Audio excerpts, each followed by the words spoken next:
Schön, dass ihr wieder eingeschaltet habt. Mein Name ist Marc und das hier ist wie unschwer zu erkennen ein E-Scooter. Die gibt es mittlerweile in etlichen Ausführungen auf dem Markt, aber die meisten haben eins gemeinsam, sie sind recht klein und schmal. Warum dieser Scooter der beste auf dem Markt werden könnte, das zeige ich euch jetzt. Wie unfreundlich von mir, ich habe euch ja noch gar nicht vorgestellt. Das hier ist der KQi3 in der Pro-Version und hinter diesem Teil steckt die Firma NIO, die bei uns bereits mit E-Rollern auf den Markt vertreten sind und sich nun auch E-Scootern widmen wollen. Mein Scooter ist dabei noch ein Vorserienmodell, denn es handelt sich um ein Crowdfunding-Projekt und das läuft aktuell auf indiegogo.com und hat dort in kürzester Zeit bereits das Ziel erreicht und sogar um über 4000% überschritten. Die Produktion läuft auch schon und die Auslieferung ist für August geplant. Momentan kann man sich noch einen Early Bird sichern und einiges an Kohle sparen, dazu aber gleich noch mehr.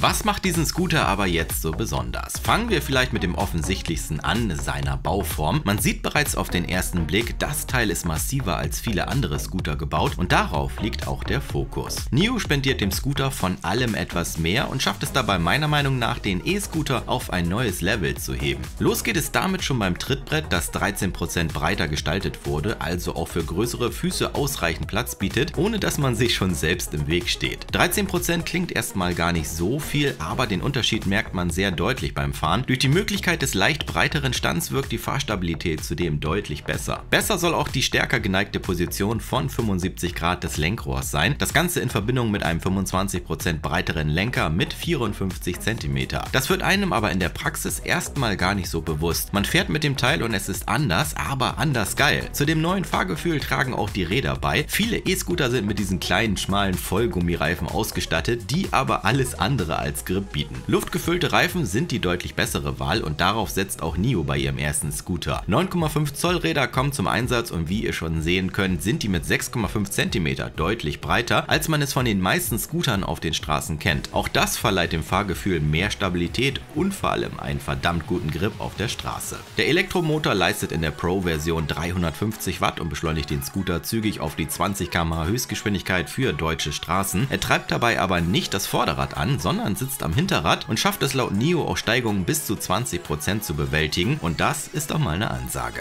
Hinterradantrieb sorgt zudem für eine wesentlich ruhigere Vorderachse und auch das wirkt sich sehr angenehm auf den Fahrbetrieb aus und trägt zu diesem komplett anderen Fahrgefühl bei. Spielereien wie ein kleiner Burnout oder auch ein Wheelie sind möglich und selbst das schafft der Scooter mit seinem starken Antrieb ziemlich gut, zumindest wenn man es gezielt provoziert. Wer schnell nach vorne kommt, muss auch gut verzögern und das übernehmen hier bei der Pro-Version Scheibenbremsen vorne und hinten und auch das ist bei Scootern nicht selbstverständlich. Meistens gibt es da nämlich nur eine Scheibenbremse. Die Bremsen packen auf jeden Fall richtig gut zu und bringen den Scooter schnell zum Stehen. Bei der Reichweite hingegen kommt der Scooter nicht so schnell zum Stehen. Eine 48 Volt Batterie mit 52 Zellen und 486 Wattstunden sorgt für ordentlich Power und das für über 50 Kilometer. Eine volle Ladung mit dem beigelegten Netzteil ist in rund 6 Stunden erledigt. Für den leichten Transport lässt sich der Scooter auch zusammenklappen. Dafür löst man vorne die Verriegelung und klappt dann die Lenkstange einfach nach hinten ab. Hier rastet der Lenker dann ein und der Scooter kann an der Lenkstange wie ein Täschchen getragen werden, allerdings ein 20 Kilo schweres Täschchen.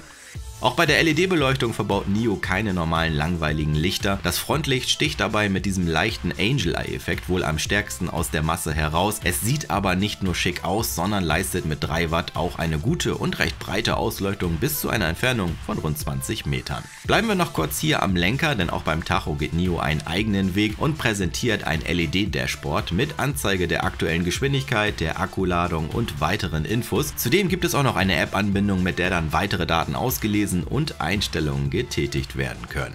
Fazit: Den KQi3 wird es in einer deutschen Version geben, die dann auch mit einer offiziellen Zulassung kommt. Die kleinen Scooter-Kennzeichen gibt es ab rund 18 € im Jahr und können einfach und schnell bei jeder Versicherung geordert werden. Minimale optische Änderungen sind im Vergleich zu meinem Vorserienmodell noch möglich, aber das wird dann nur kosmetisch sein. Sobald die deutsche Version bei mir eingetroffen ist, gibt es später auch noch ein Update in dieser Sache. Vom Preis ist der Perk des Early Bird mit rund 450 € schon gut, denn im Handel wird die Pro-Version dann bei uns 699 € kosten, aber ihr könnt sogar noch mehr sparen, denn es gibt einen extra M1M Perk für euch, der nochmal rabattiert, aber auch limitiert ist und euch die Pro-Version für rund 410 € beschert. Neben der Pro-Version gibt es auch noch eine Sport-Version, die ist etwas preiswerter und kommt mit einer leicht anderen Ausstattung Ausstattung. Im Handel wird die später bei 599 € liegen und auch hier gibt es den limitierten M1M Perk zum Preis von rund 359 €. Links zu meinen Perks findet ihr in der Videobeschreibung, checkt das auf jeden Fall mal ab, wenn ihr Interesse bekommen habt. Ich hoffe, euch hat dieses Video genauso viel Spaß gemacht wie mir. Wenn dem so ist, freue ich mich über euren Support in Form eines Abos. In diesem Sinne, ich empfehle mich. Adios!